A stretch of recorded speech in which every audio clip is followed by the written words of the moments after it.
week is Jane van Zyl, CEO of the national charity Working Families, a role she took up in late 2018. Jane has 14 years of experience working in the third sector and has held senior leadership positions at a number of UK charities, including Samaritans and SANS.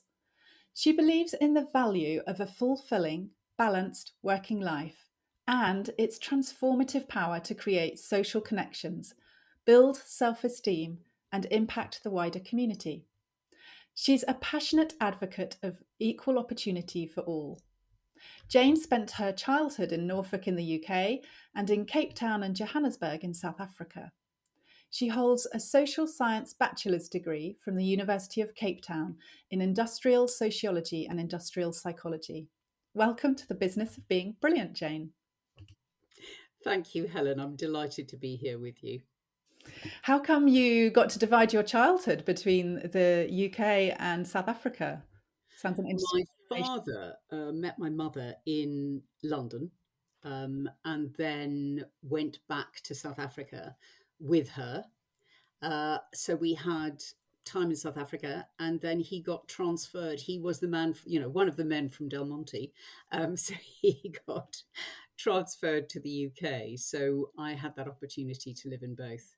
My mother was English and my father was South African. Oh, fantastic. What a wonderful childhood to have both those experiences. And so he actually worked for Del Monte. Yes, he did. Yeah. We all, well, people my age definitely remember the adverts and the jingles. It was Yes, the very man well from Del known. Monte says yes, I think. Did your father say yes a lot? Not that I remember, no. Yeah, probably as the child with the parent, you get a different experience. Wow, that sounds fantastic. And we're delighted you can join us on the podcast today. And I like to kick off by asking a question that kind of helps uncover a little bit the person behind the bio. And so the question I wanted to ask you is, what is your ideal day off? And I think you're just back from a week of leave, so that might influence your answer. But love to hear what would make an ideal day off for you. um, to start the morning in sunshine, but not too hot, preferably in the mountains with a yoga class. Then spend the morning skiing with friends. The afternoon having a massage, and then in the evening having supper with my husband. That sounds wonderful. Lovely And mix. very expensive. That's the downside. We can't have days like that every day, can we? Yes. Yeah, but it's nice to have that image, and you sound very active and outdoorsy and sociable. So, yeah. Yes, I'd never thought of myself as an outdoorsy person until I got into my 30s and discovered skiing, which I absolutely love. I'm not very good, but I really enjoy it. And again, discovered yoga in my 30s. I have no hand-eye coordination, so I can't catch or throw a ball. So I've never been very good at sports, which in a South African context is never very helpful. Okay. Yeah, but it sounds like you found, the two activities that really work for you, which is great. Yes. Yeah, very lucky. Oh, fantastic. And on the work front, you've obviously spent the majority, if not all of your career working in the third sector. Is that something you always knew you wanted to do, or did it take you a while to find that path into that sector? How did you get into your current role and build up your expertise? I didn't start in the third sector, which I regret. I started working I had a bit of a checkered career. I went to university first time round and didn't apply myself, I think is the polite way of putting it. So I then left university without a degree and realized very quickly that it was going to be a big chip on my shoulder. So I worked two jobs to earn enough money to go back, sent myself back, which I loved, took it seriously, um, and then started working for a printing and publishing company, which I thought was going to be the thing that would satisfy me. And I found as I worked for a succession of different organizations that I really enjoyed working. I really enjoyed meeting people. I loved doing different things, but uh, I found that the focus on making money for other people was something that, for me, meant that there was a gap somewhere. And when I arrived in the UK, I started volunteering for Samaritans, and then saw a job advertised at Samaritans, and thought, oh my God, this is exactly what I want to do. Um, so I'm very grateful for having had that opportunity to work in the private sector, because I think for me, what's important is a focus on effectiveness and efficiency. And I love working for the third sector because of the focus on supporting other people. And I don't think the two are mutually exclusive. I think you can work for organisations with a purpose, which aren't necessarily third sector organisations, and get as much out of it. But for me, that wasn't where my journey started. Mm. That's so interesting to hear. And I think a lot of people listening to that, particularly people younger in their careers, would find that really reassuring that, you can follow the traditional route, go to university and and it not work for you. And I know people in my family that have had exactly the same experience and left without a degree and then went into the world of work, um, and kind of explored their early career that way, and then got much clearer about, well, why did they want to go back to Mm, study? mm, What purpose was that going to lead them towards? So I think it can be quite difficult to expect a university degree to work first time round at 18 or 19 and for it to lead in the direction that you want. So I think that's great example to hear that it needn't, you can take different routes and have yeah, different bends in the road along the way. and absolutely. and also that your volunteering led not just to a permanent role, but actually that light bulb moment for you that actually this is the field I want to be in, Yeah, and why. yeah. Yes, for me, being involved with Samaritans was such a gift. The people that I met, the hilarity, and I know that doesn't sound like it would be, but when you're with your fellow volunteers, I remember calling my husband from a conference. I was dancing on a table with a couple of volunteers to a song called Chirpy, Chirpy, Cheep, Cheep. And he was absolutely delighted that he wasn't with me. And the day was filled with serious conversation about how we could best support people contacting the charity, who needed support. But as with, I suppose, many organisations where what you're doing is pretty serious, you need to have that valve, that release valve. Yes. And Samaritans volunteers are an extraordinary bunch, young, old, men, women, straight, gay, pick a category. There's a Samaritan volunteer that fits the category or doesn't. Yeah. Um, Extraordinary organisation. I just loved it.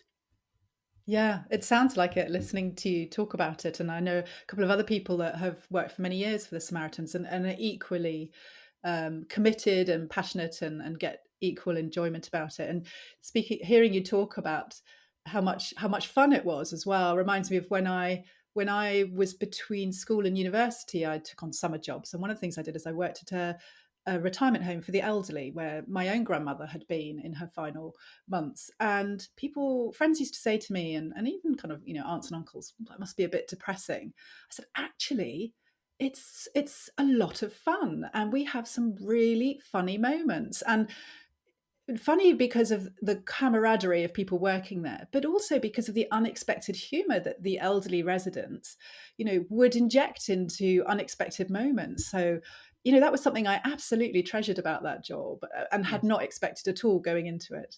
Yeah. Yeah. I completely resonate. That resonates with me completely. Yeah. And so, obviously, it sounds like Samaritans, you really enjoyed the culture and the sense of support and the collegiality of the people working there. What else has helped you to succeed in your career and to grow and to enjoy it? I think for me, it's about the different people that I've met, and the constant challenge. I need that challenge in my life. I'm I, I can be terribly lazy. So it's very helpful for me to have something to get up for in the morning. Um, so yeah, I think it's the people that I've met along the way. And I think for me, one of the things that was really interesting about work is that you meet people. I have met in my working life people that I wouldn't have met in my social life. It's particularly coming from South Africa. I grew up in the apartheid years where the division between white and black was obviously completely clear and unpleasant.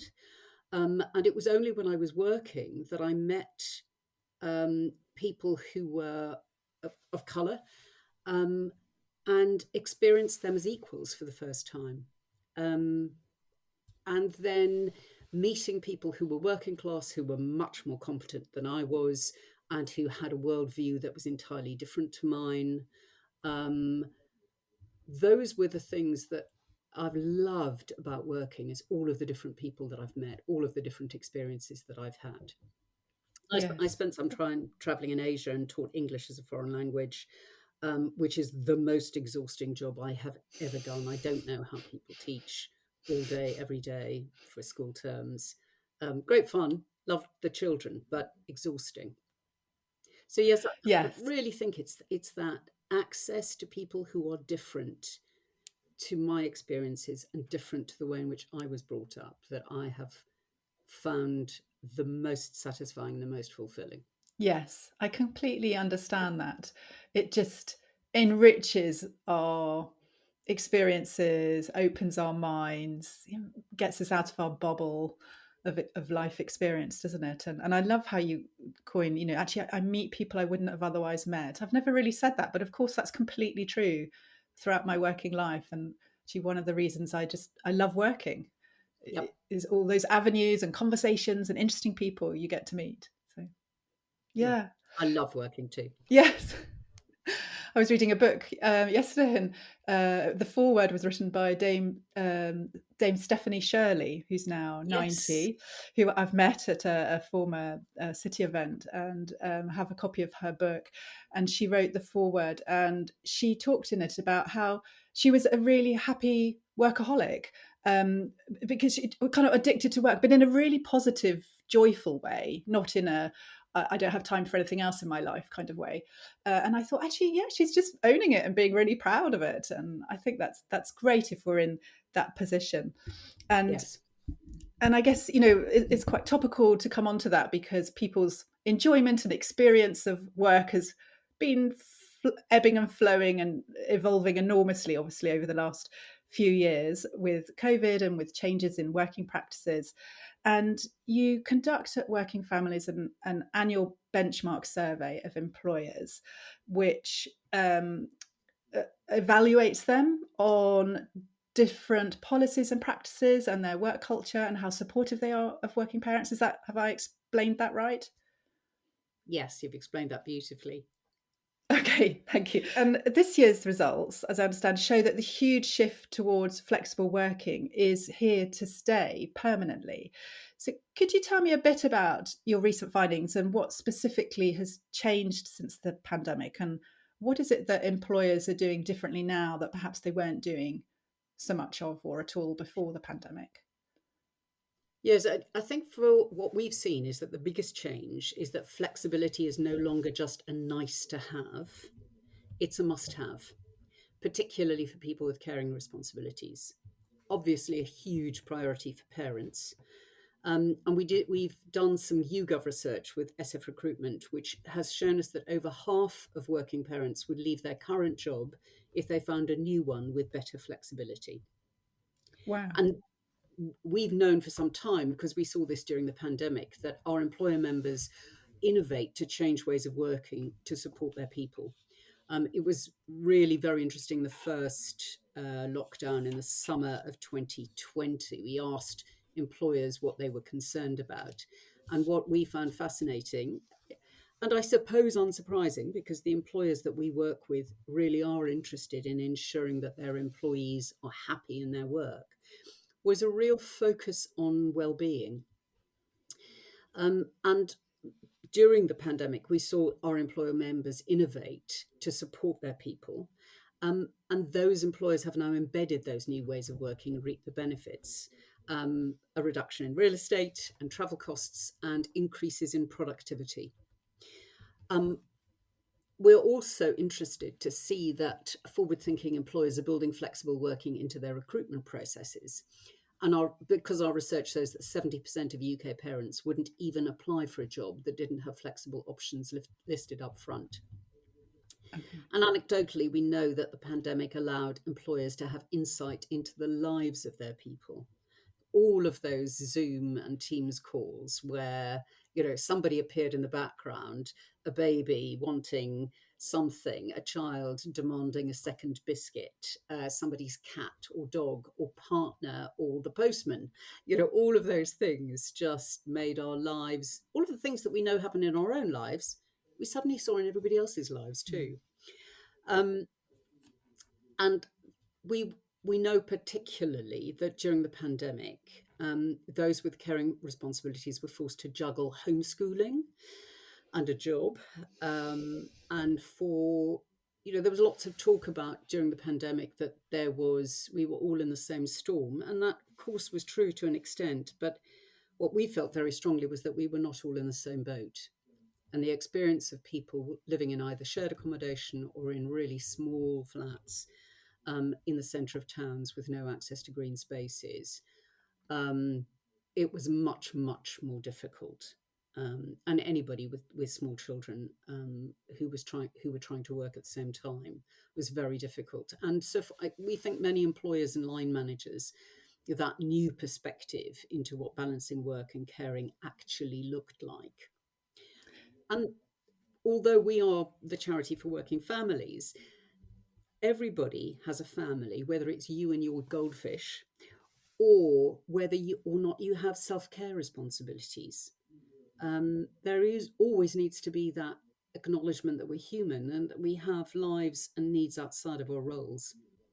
Yes, absolutely. And it's great to see or to hear that your research is confirming that employers haven't just dropped all that acknowledgement and well-being support that they put in place during the pandemic, but have actually embedded it and are taking it further. And it sounds like, a big thing that's changed is this recognition of the need of individual needs. You can't treat everybody Mm. in the workplace the same and assume that the same model of work is going to fit and help everyone perform at their best. It sounds like that's been a big shift in employers' awareness and approach to managing employees. I think the other thing, for me, the thing that's kind of tied to that is we as a society talk about equality, diversity, and inclusion, particularly within the workplace.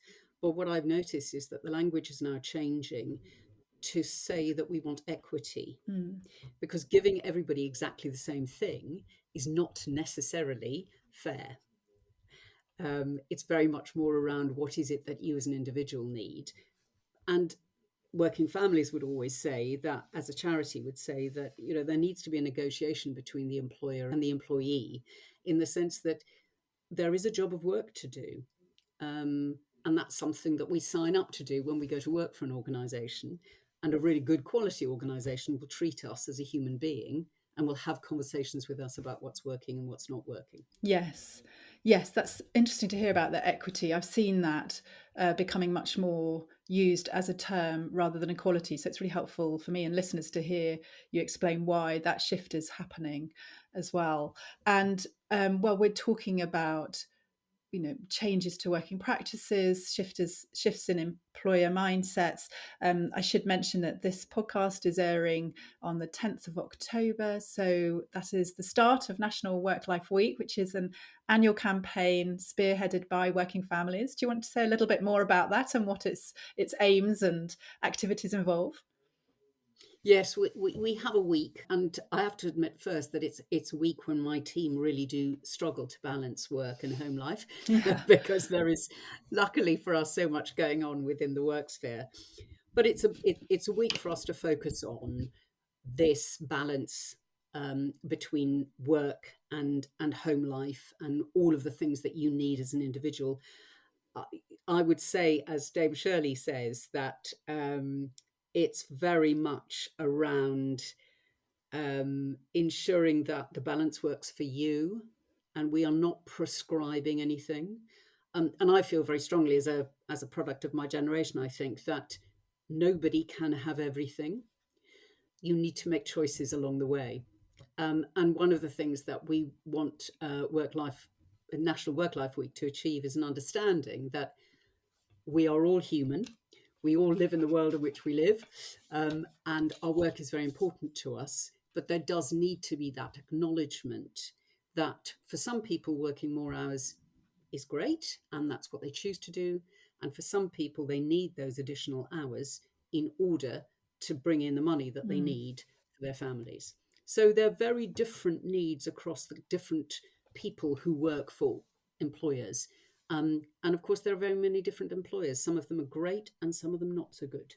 Yes, and if anyone listening wants to see what some of the great employers do, then obviously your website and your annual benchmark survey and some of your case studies shine a light on what those good practices look like to help people get some ideas and to learn from those that are really you know, pushing ahead in this way and offering a very flexible, supportive environment. You were just touching on the question of hours and how many hours people want to work and how that varies. I was reading recently some data from the Office of National Statistics. I think um, they'd done one of their big studies and found that there's a national trend of more people working part time now than ever before, over 8 million in the population. Quite a large number of those people, according to their research, said they didn't want to work more hours. They didn't want full time work. But obviously, there's another chunk of people who are working part time and need more hours to supplement their earnings. And often people are working part time, on top of another job for that Mm. purpose. And your research shows that working families are struggling financially, particularly in the current difficult economic climate, and are supplementing their work with additional part-time hours. Can you say a little bit more about that? Yes, our Working Families Index was conducted at the end of 2021. So I imagine this has become even more pronounced with the current cost of living crisis. But what our Working Families Index found was that 60% of UK parents and carers said that making ends meet had become more difficult in the last 3 years. So if 60% of working parents and carers were finding it more difficult in the last 3 years in November, it really is quite concerning to think about how they're experiencing it now. And we asked parents and carers about their working beyond their contracted hours, whether that's on a paid basis or on an unpaid basis due to workload or company culture. And a third of those working extra hours did so to earn extra income, a significant number, which shows that the financial squeeze many families are under. It's For us, one of the things that we would recommend is that all employers should be paying the living wage. Very important to us, because if you don't, then there won't be enough hours in the day that people can work in order to get the income that they need to live on.